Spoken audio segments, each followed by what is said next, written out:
Hi, welcome back to this session.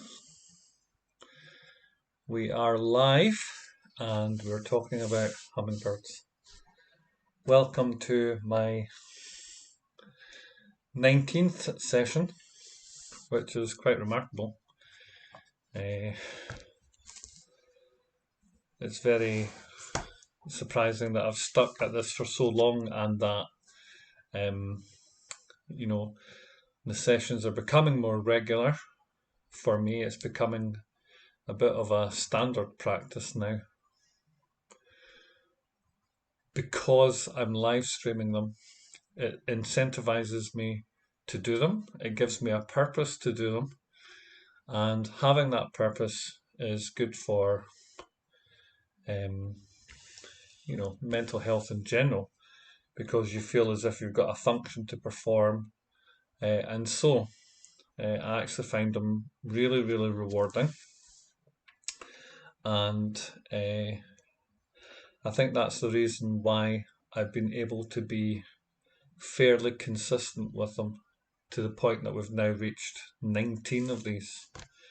So thank you for joining me on this 19th one that I'm documenting. I think there was a couple that I wanted to do the art, but I didn't want to live stream them. So that's fair enough. So thank you for being here. Look, hummingbirds. This is a book that I got. I can't remember if it was Father's Day or for birthday, but it is a book which is filled with pictures of hummingbirds. But the special thing about these is the photographs are actual size. So the size of the photo is the size of the bird. Look at this one here. This is a white-sided hill star, and it's lovely. Let's take off that light, see if that works. Okay, you should be able to see it a little bit better here. Okay. This is a notion that I've been wrestling with for the last little while, is that iridescence is made effective by having a, a dull foil as a background. So it's taken me a reasonable amount of time to figure out that the majority of a hummingbird is actually dull, but it is the presence of the, almost like the strong, pure, unmixed pigment offset against these tertiary colours. So if you mix your secondary colours like greens, purples, and orange, you dull them down into browns and greys and these kind of tertiary colours. But I've even heard them described as broken colours before. So these tertiary colours are the perfect foil to set your little accents of, strong colour to give the notion of iridescence. So the question that has been forming in my mind is, what is the ratio of pure pigment to tertiary colour? And you can see that with this one here, there is very little sparkle to quite a lot of desaturated colour. So almost pure pigment to desaturated tertiary colours. This book is full of inspiration. So this one is of interest to me. I'm just going through the book at random. I was looking there. That's where I stopped off. But for this video, I'm just looking through the book at random. And this one is of interest to me because I'm at the stage now where I've got the kind of dull olive colour, and what I need to do is work on putting in the highlights, the sparkle. And this is, it's plausible, it's believable, it's realistic, it's not over the top. If I just did a bird like this, we've got a lot of pure unmixed colour against a backdrop of tertiary desaturated browns and greys and all of those kind of colours. This one, I think if I painted it, it would be hard to believe. But this one, I think, is more in keeping with the ones that I've been working on. So, there are two at the moment. I have this large one here that I quite like. I've invested a lot of time and effort into all of them. But in this one in particular, I'm quite happy with where it is right now. I don't want to mess it up. And so that's put a little bit of pressure on me. Whereas this one here is a bit more of a sketch. It's less, this one, you can see time and effort has gone into this one. It's a step up, if you like, from this one here, which is enjoying its kind of primitive folk art heritage. And so I've started this bird already, and I've had a little bit of success with the colour. But in the last session, I was mixing greens using Viridian, cadmium yellow lights, cerulean blue hue, and then there was a late addition of French ultramarine and titanium white. But these three in particular in my set that I bought ages and ages ago seem to have been a very effective combination to mix greens for the quetzal, and I think there would be good application for the hummingbirds. My problem is I'm a little bit anxious about tackling the hummingbirds. A little bit anxious indeed. So that's where we're at. This is the second of the Elassomorphs that are multicoloured, that I feel are quite close to being finished. I think this one is really quite close. The last bit of work we did on them was to have a go at designing leaves and things. That one is still a little bit juicy. The titanium white is still a bit juicy. And we did a kind of shading. Yep, the yellow there is a little bit juicy. Still, we did a little bit of shading for the wheat field here. But this one, I think, is the one that's closest to being finished. So I'd like to do a lot of work on this, a little bit of work on the larger hummingbird, and perhaps a lot more work on the quetzal, which I now realise is downstairs. Okay, so what do I want to do? I don't know, because I don't plan that far ahead. But looking at it today, and while the camera's rolling, I do notice that the olive of the trees in the background meets the yellow. And I'm not sure if you're picking this up so well on the screen. So I'll put another light on. Hopefully you can see that. So what I'd like to do is to darken that.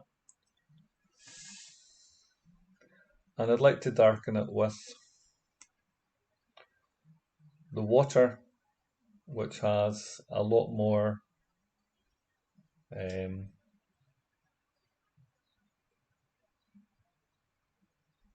linseed oil in it, and just hopefully fairly strong olive paint.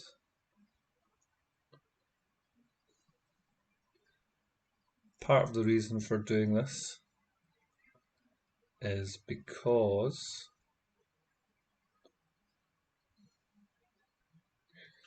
it will create a bit of contrast between the yellow of the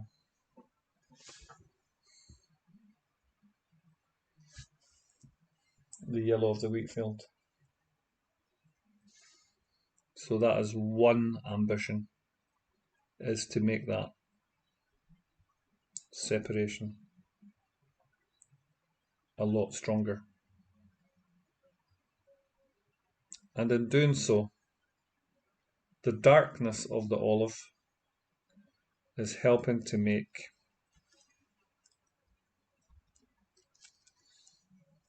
the yellow appear more yellow, just by the contrast between well, I suppose in essence it's a microcosm of what I was just saying before, is that you have an area of desaturated colour because this olive is a kind of dull colour. You can mix it fairly effectively with yellow ochre and carbon black, or you could have acrylamide yellow and carbon black if you're using, let's say, atelier interactive acrylics. I have a lot of experience of using those. This is not a product endorsement. This is something that I used a lot of in my past. So there we go.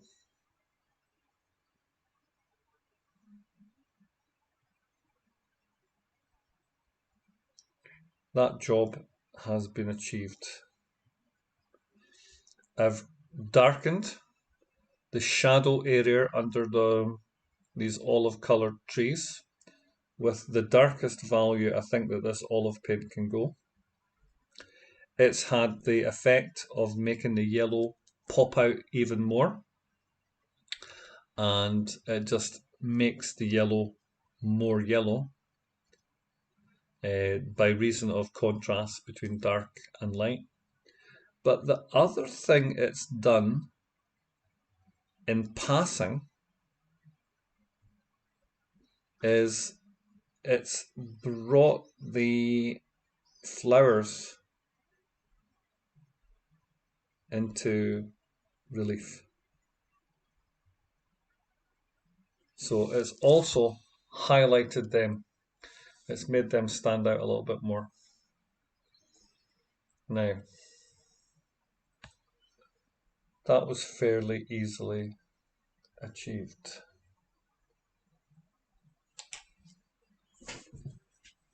If I look at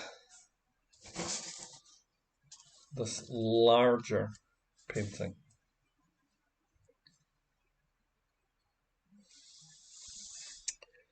these flowers here, I think, worked. I like those. I like that pink. In fact, I just enjoyed playing with all these kind of flower colours here. And so I think that the white here is too abrasive. And so I think what I'd like to do is maybe use the pinker ones as a model for these ones here. And these more yellow ones could inform this part of the painting a little bit more. So that's going to be my next task. keep that there as a reference. That's a curious thing to be referencing your own paintings.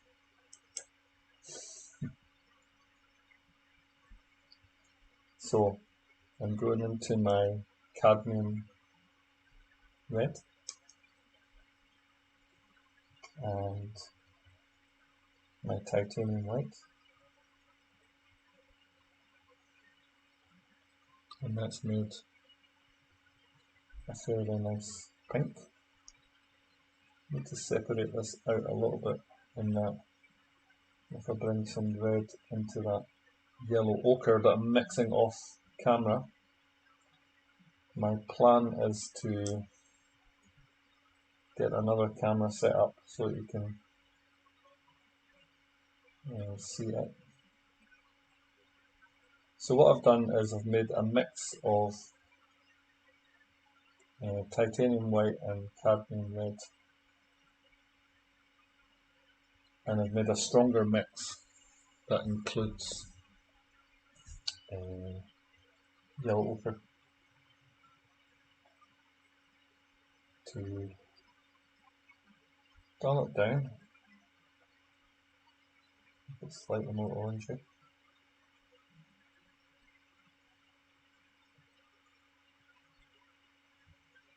Okay. And so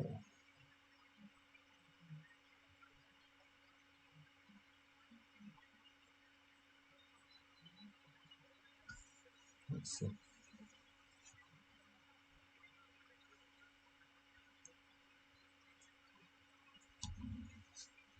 I'm not sure how this is going to go, but let's see. I'll just try. It's fairly orange.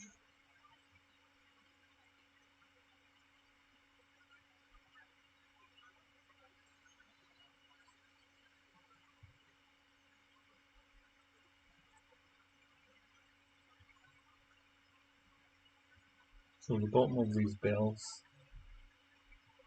is kind of almost viridian orange. So I'm laying on some colour. First of all, fairly strongly where the sepals meet the petals. And then what I want to do is lift out. So I want to lift out this on the brush.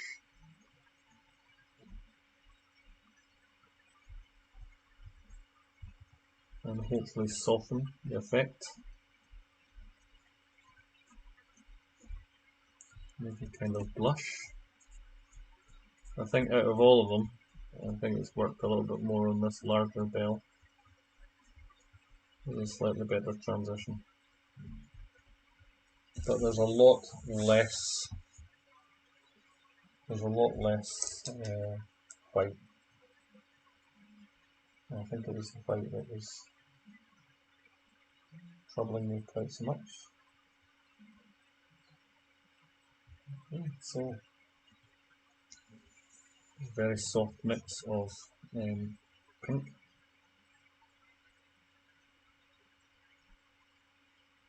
And the other thing is the initial drawing was created using cerulean blue, and so everything has this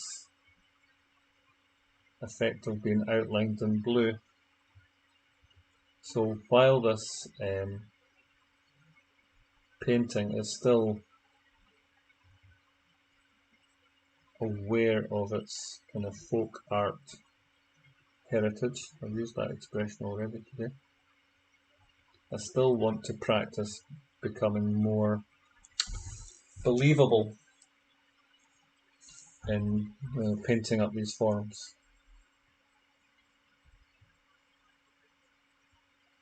So to knock back the blue a little bit, get a transition,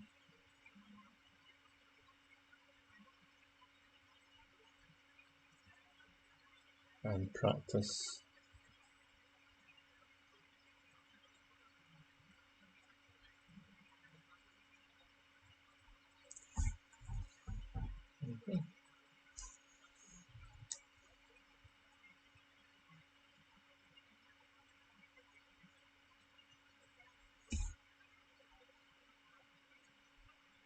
So if things are outlined too heavily, as they have been with this, it gives a kind of cartoon look about it. And that's okay. I mean, the painting is not taking itself too seriously.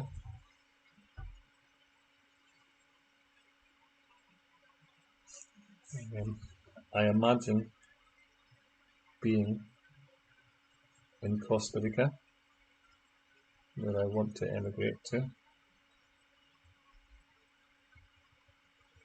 being by the beach and painting something like this for the tourists. And it's not really a worry because I am a pensioner, so it's not really about the income, it's about the enjoyment and the satisfaction that it brings, not just to yourself.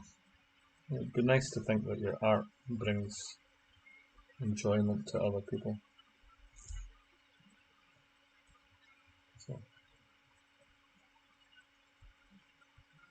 So that would be nice. That would be a nice achievement.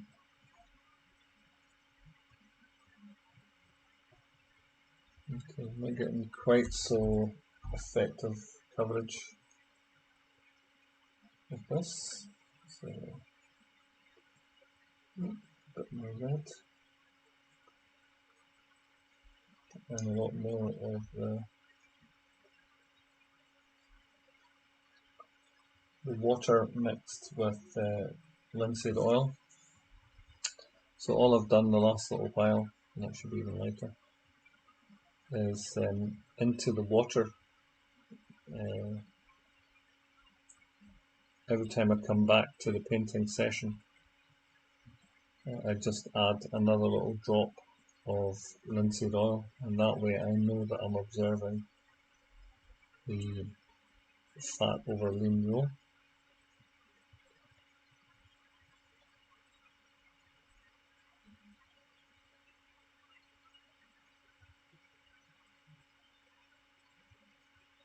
Just can't eradicate all this blue.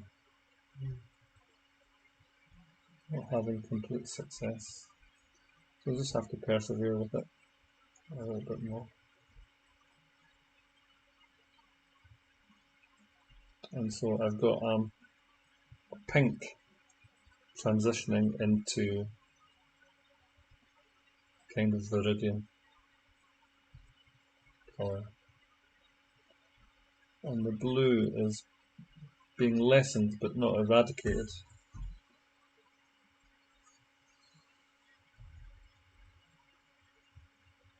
But in terms of mindfulness, I'm concentrating on the painting. I'm not really noticing so much the aches and pains that go along with ME, chronic fatigue, and large bouts of inactivity.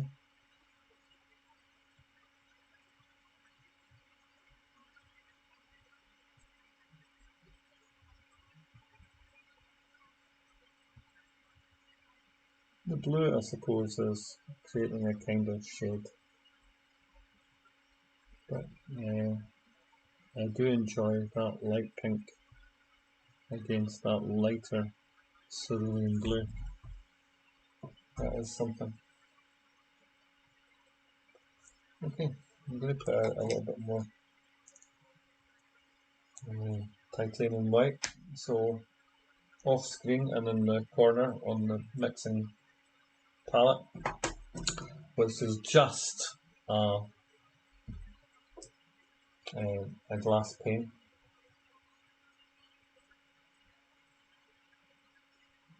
I've now switched over to the smallest of my riggers, second smallest, sorry. I've got a 2, a 1 and a 0, so I'm on the 1 now, and I'm going back in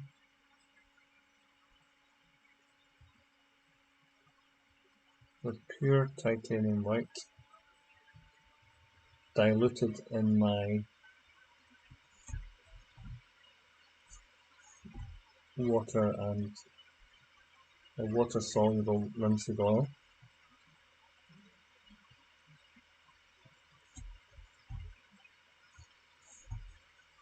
I'm trying to be careful here, covering up the glue, but also I don't want to fuss over an area too much, because that kind of fussing leads to over blending, and I don't want to do that. I just want to suggest that these flower forms, which are largely from my memory and my imagination,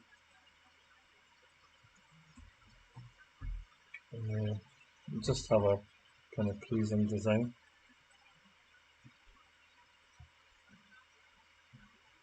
Dampen down that blue, lose the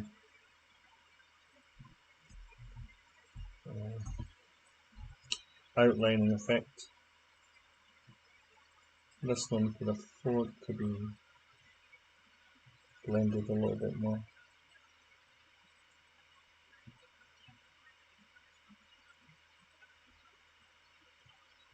And it's losing its pure white titanium appearance, but if I go back and reload, I can then just drop in some stronger titanium.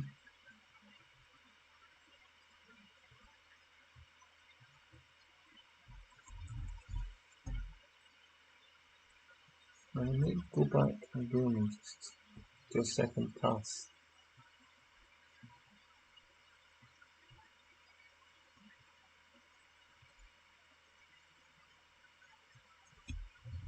And the second pass is doing what I hoped it would do, which is strengthening the intensity of the bite, but also allowing me to correct the drawing a little bit more. Create a little bit more of a fringe and a frill on the petals,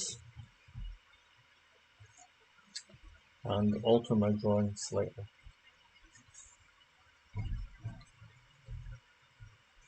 But you'll see that I'm visiting the palette fairly frequently now. Okay, that's fine.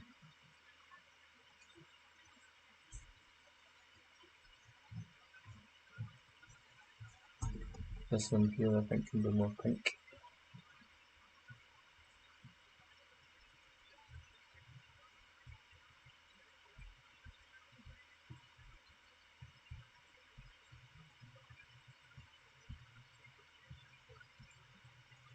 There's something about the mix or the waxiness of this part of the board which for some reason is resisting the application of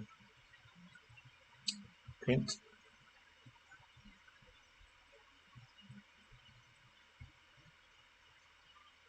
So I'm not entirely sure what's happening there.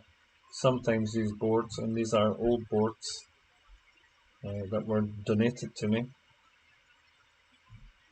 and sat about for a long time, so it's possible that I've picked up grease spots or something, some such thing. Okay. Now the green that I experimented with on the other section. Oh wow, that went dark all of a sudden. So I'm leaving some spots. I'm leaving a light patch in the centre so I can go in, get something a bit more spring green.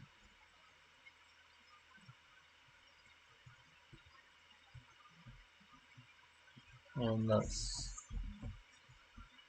okay. That's alright. It's still a little bit juicy. But I just wonder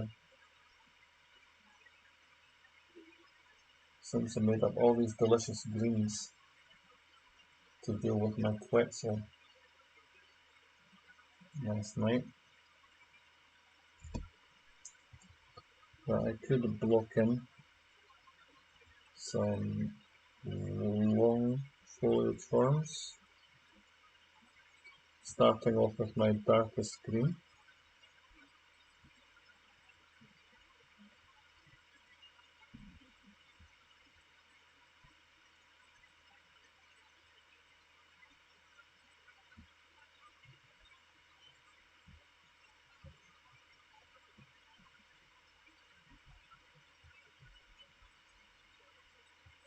What I didn't want to do in this area is, because I uh, built that river there, I didn't want to obscure it so that the viewer became puzzled about what it is that's there. The idea behind it is that the river is flowing and somehow it comes through the back of the guitar and out through the sound hole on the other side. So if I block the river, then that narrative becomes lost. So that's me got 3. There is a thing about odd numbers in art, so I've got 2 there. Maybe I can afford to have another. Maybe knocking back the river, so there is a little bit of a crossover. 1, 2, 3, 4.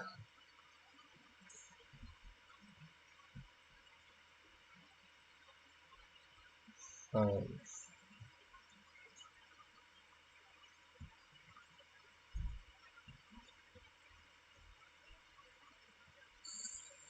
Another crossover. 6. And 7.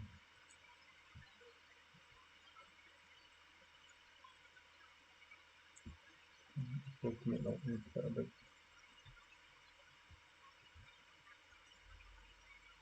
Okay, so they're a bit like longer grasses. So now next, there's a mid-green.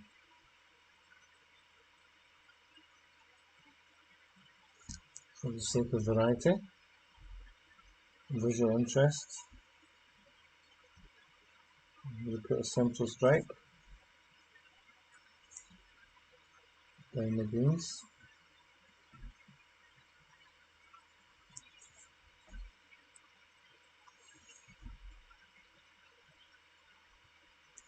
And while being small details, like the syrupy nature of the paint now, with all that linseed in it, is just beautifully responsive. Really nice paint to draw with. Okay. So, I get the details that I'm after.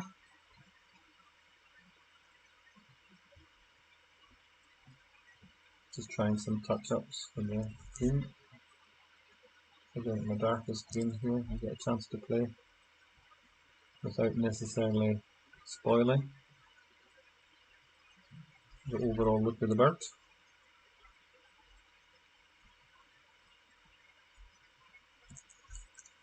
That's okay.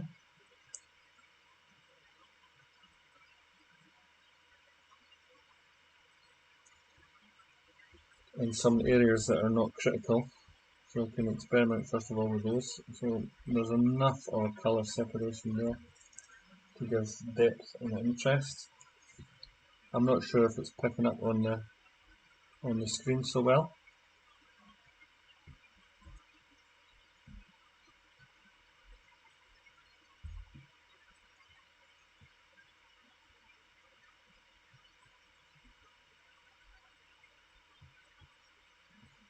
but certainly for the lights to shine there has to be dark to offset against it, and so that's okay.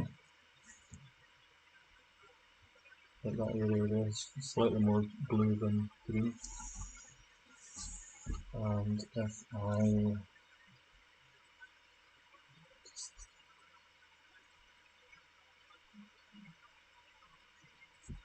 turn this more into greys with slightly more water.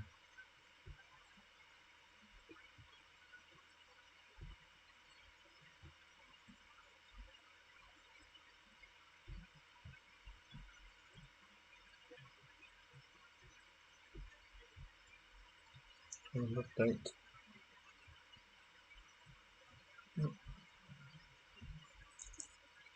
There's a little bit more green. So I'm grateful for that. But something that I learned the other day is I can use my embossing tool here to apply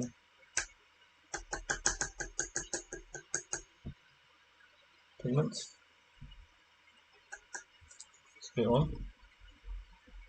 If I do this, ooh, wow.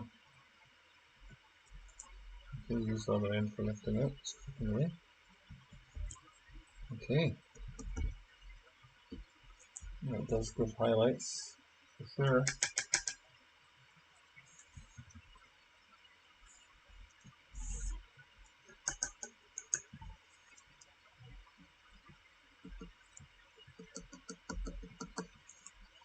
So here we are working on very, very small amounts. So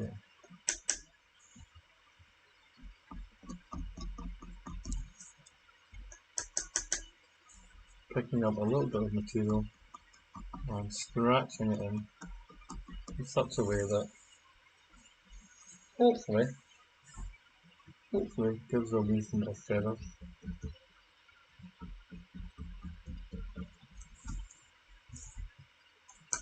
And so it does. Just little important details.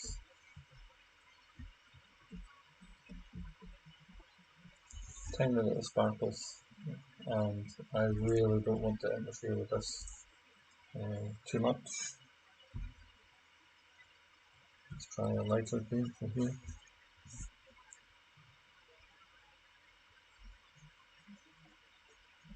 Take the edge off some of that burnt umber, raw umber, and give a kind of emerald feel to the wings. And nudge it back also slightly. You'll feel that the cocoa effect of the umber is a little bit too strong.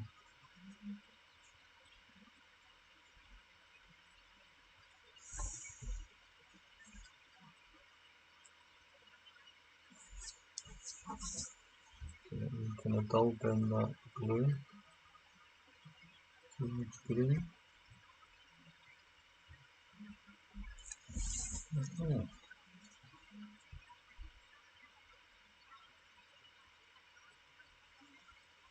I think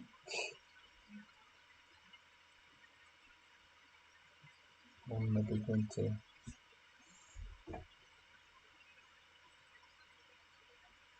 make some final strokes to these forms. With my lightest value, which is yellow, and that's probably it.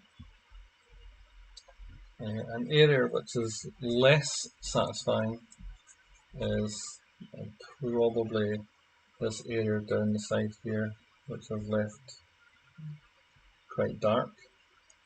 But I suppose that dark is necessary for those leaves to pop forward.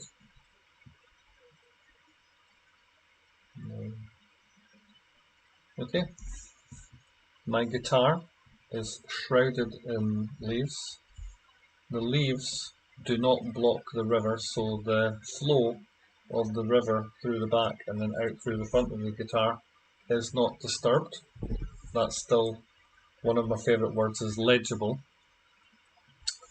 The darkness on the shadow side under the canopy of these olive coloured trees is at the darkest olive value, and that makes the yellow sing out for me. So I feel quite happy with that, and I'm okay with saying that this one is probably done. That's it, probably done now.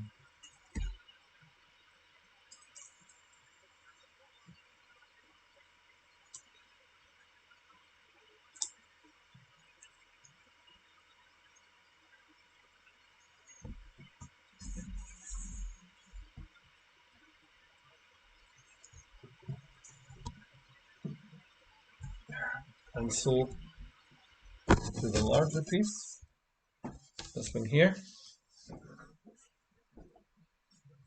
I am still quite tense about making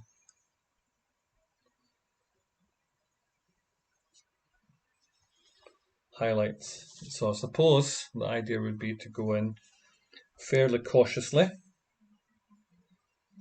on a less significant area. So probably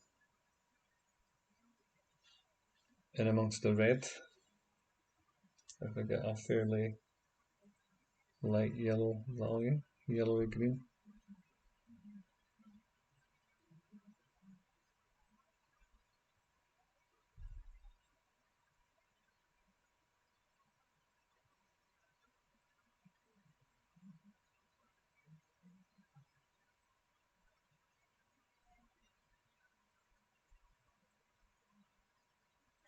Okay, there are some green highlights. I hope it's shown up in the screen.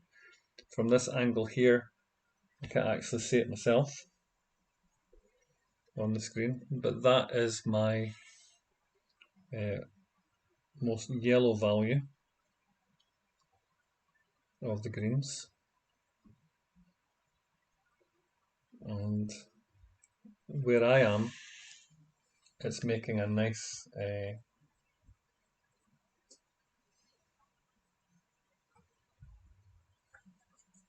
well, it sings out. Let's try some of the darker green. Oh. Okay. So I've been looking at the birds in general, leading up to this point.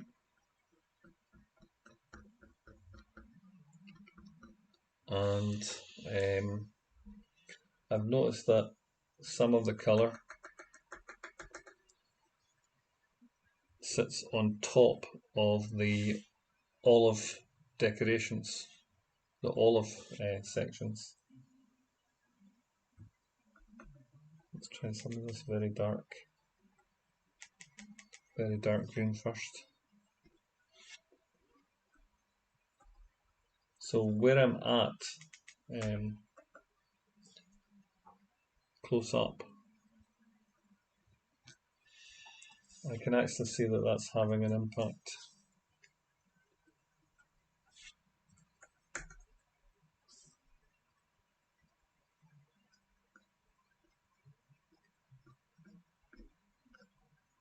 And of course I can damp it down a little bit by scratching through with it.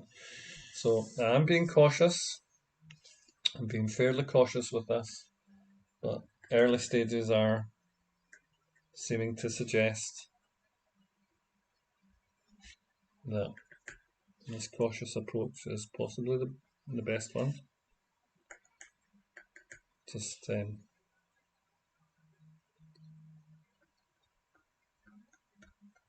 occasional tiny little highlight is enough. So again, it goes back to that the original question I asked at the start of my session, which is how much is enough?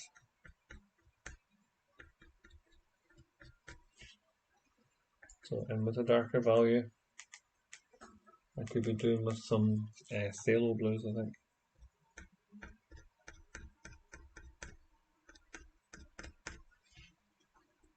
Okay.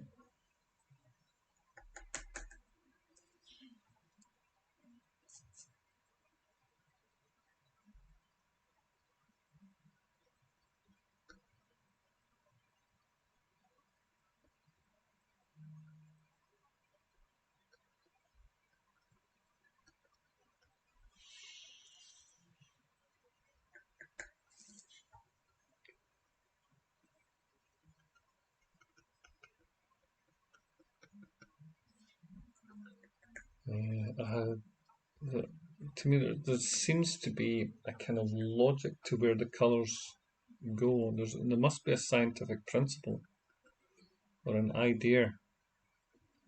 So that makes us, yeah, that's a reasonable place to expect that highlight or that kind of dark value. So some places I'm beginning to feel that I've overdone the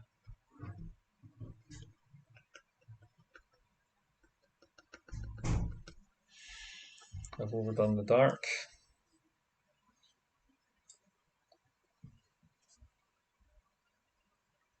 So I think what I'm going to do is I'm going to go back to my small brush and try the crown here.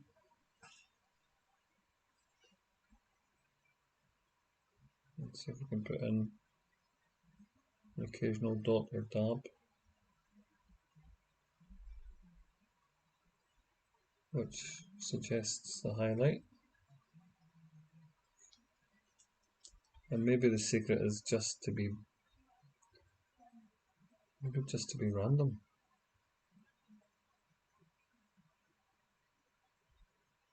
but not liberal.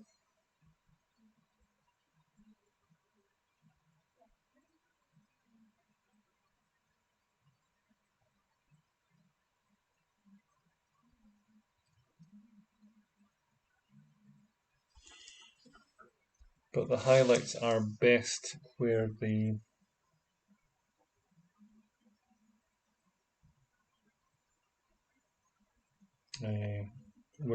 darkest value of the olive is.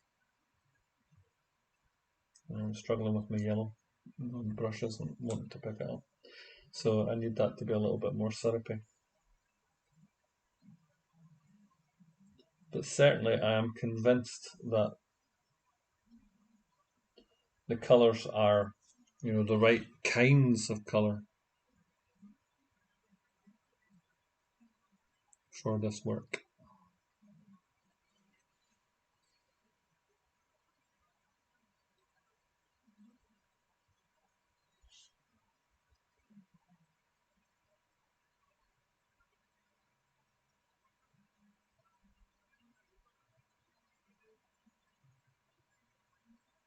And now I'm just letting my imagination take over.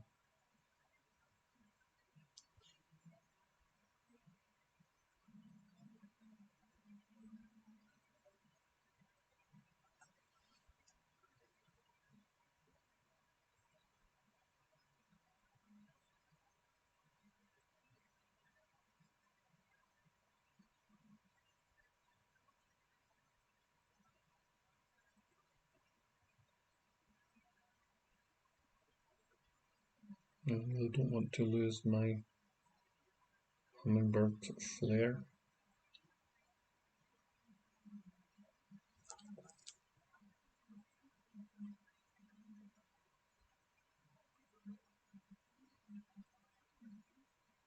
But actually,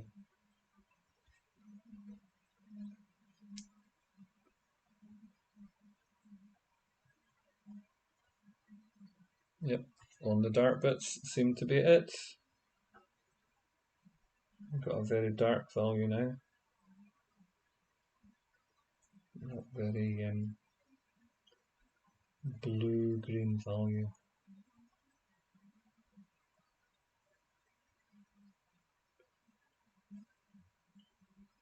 Almost borrowing some of the French Ultra.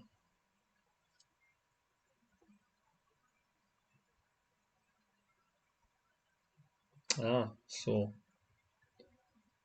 if I feel that I've overdone it, I can dampen it down. Okay.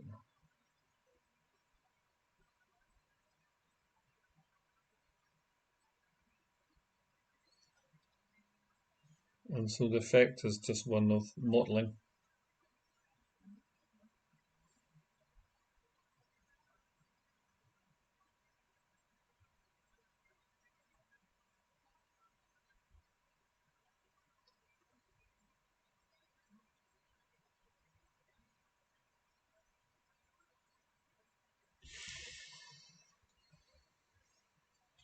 Okay.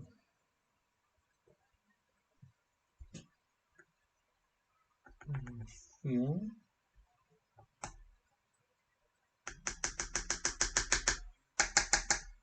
that oh, a couple of strong highlights are needed.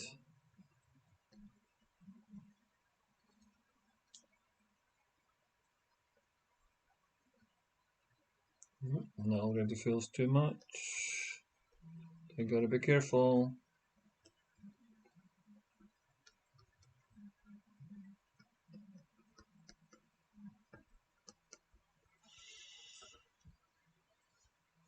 But as an application tool, I feel that this has got some potential in it. Okay. I think I'm happy with that. I think what I'll do is I'll finish up for today, prop this up on the mantelpiece, and think about it for a while. And if I still have the same feelings,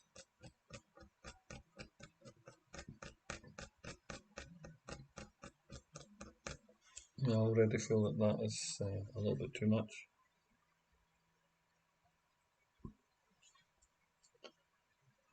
Very darkly mix.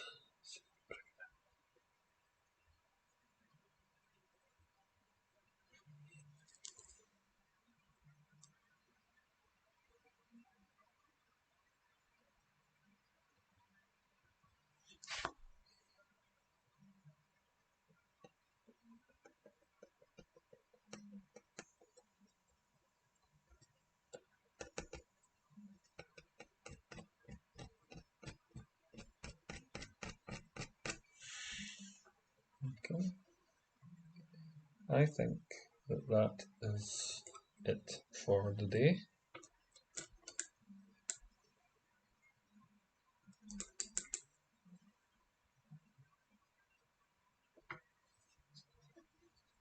So I feel that I have achieved some illusion of iridescence, and I feel that I'm getting closer to a rubric or a schematic or some kind of